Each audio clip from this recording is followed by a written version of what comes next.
Bonjour, bienvenue sur Sudokanar. On va regarder ce croquis sudoku de l'auteur slovaque Diana Škrova, posé lors du Sudoku Grand Prix du mois de mars 2024, qui a la particularité de n'avoir absolument rien sur les 4 dernières lignes. C'est assez exceptionnel. La règle de Krotki, c'est que quand on a un point noir entre deux cases, ça signifie qu'il y a un chiffre qui est le double de l'autre.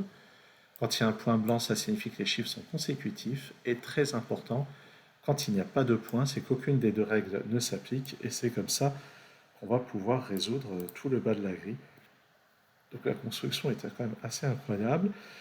29 points, donc on s'attend à ce que ça soit assez facile. Et ben, ce qu'il y a de notable dans les croquis en général, c'est que il s'agit au départ de trouver un point d'entrée, et une fois qu'on a placé quelques chiffres, en général, la règle de l'absence de points, la règle négative, fait que le problème se termine assez rapidement.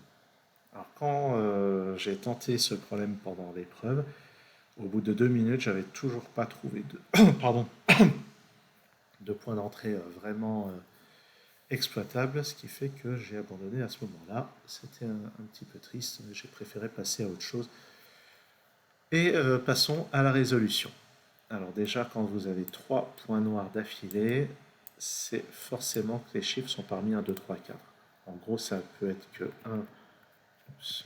1, 2, 4, 4, pas 3, ou bien 2, 4, 8. C'est la seule manière d'avoir 3 points noirs d'affilée comme ceci. Ce qui veut dire que ça, c'est parmi 2 et 4. Et alors, notez que l'option 1, 2, 4 n'est pas possible parce que le 1 serait suivi d'un 2 ici, ce qui marcherait pas. Donc, si c'est un 2, ça veut dire qu'il est entouré de 4 ici et de 1 là, avec 2 ici. Auquel cas, ça sera forcément le 1. Donc ça, c'est une option possible. 4, 2, 1. Ou bien, il y a l'option 2, 4, 8. Alors, ça pourrait être 2, 4, 8. Forcément 4 ici. Et là, forcément 8. Ou bien, ça peut être 8, 4, 2. Auquel cas, ça c'est forcément 2. Et là, ça peut être indifféremment 1 ou 4.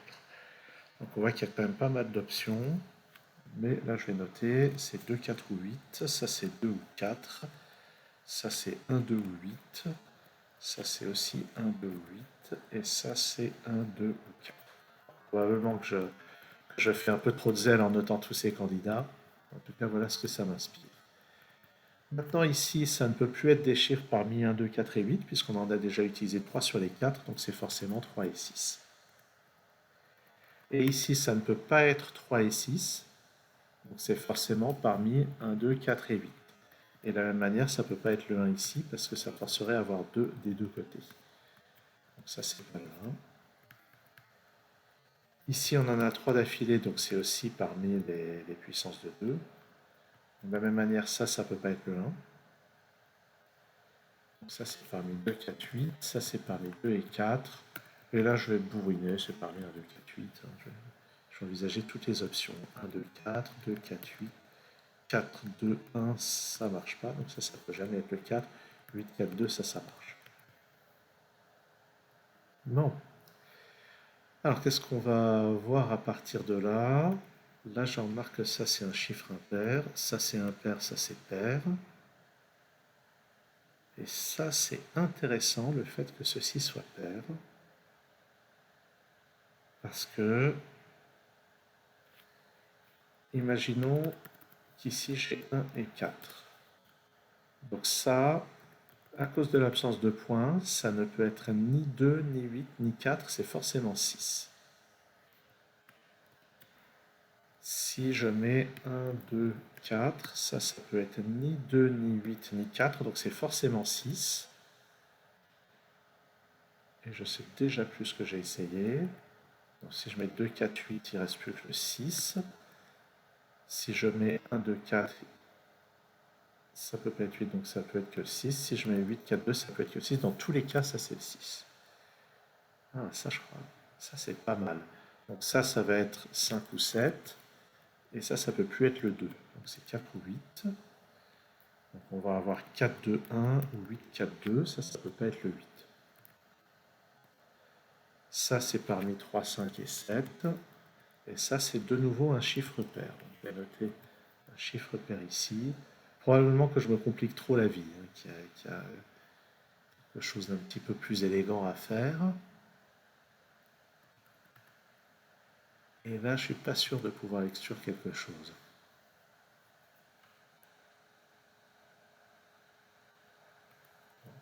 Là, ça, c'est un chiffre impair qui n'est pas consécutif avec lui. Ça, c'est un chiffre impair, c'est pas le 3. Ça pourrait être le 1, 1, 2, 4, 8. Ça pourrait être le 5 ou le 7, auquel cas ça c'est le 3. Ça peut être le 9, à côté du 8, 4, 2. Ouais, je vois rien de spécial là-dedans. Alors, qu'est-ce qu'on peut remarquer de spécial? Je le trouve vraiment difficile ce problème. Ce qu'on peut remarquer de spécial, c'est qu'à côté du 5 ou 7, il n'y a pas de 6. Donc dans ce bloc, le 6 est forcément là. Et là où ça devient intéressant, c'est que le 6, puisqu'ici il n'y a pas de point, le 6 n'est pas accompagné d'un 3. Donc le 3 est ou bien par là, ou bien là. Ah mais... Alors attendez, qu'est-ce que je dis? Ou bien là, ou bien là. Mais si je mettais... J'ai mis le 3 là, il pourrait être là, il pourrait être là. Si j'essaye de mettre le 3 ici, ça c'est 2 ou 4. Et c'est complètement incompatible, parce que ça forcerait ça à être un 8, ça un 4, ça un 2, ça ne marcherait pas. Donc le 3 ne peut pas être là. Il peut encore être ici ou là. Je suis en train de faire beaucoup trop compliqué, c'est certain.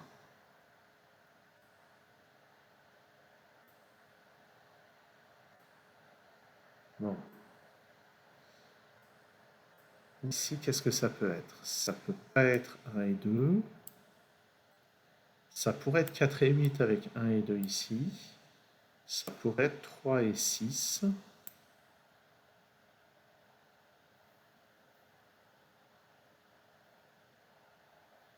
Pas très simple de voir ce qui se passe. Je trouve vraiment ce problème compliqué. Une chose intéressante là-dedans, c'est que j'ai 3 chiffres pairs et 3 chiffres impairs. Donc là-dedans, j'ai un pair et 2 impairs.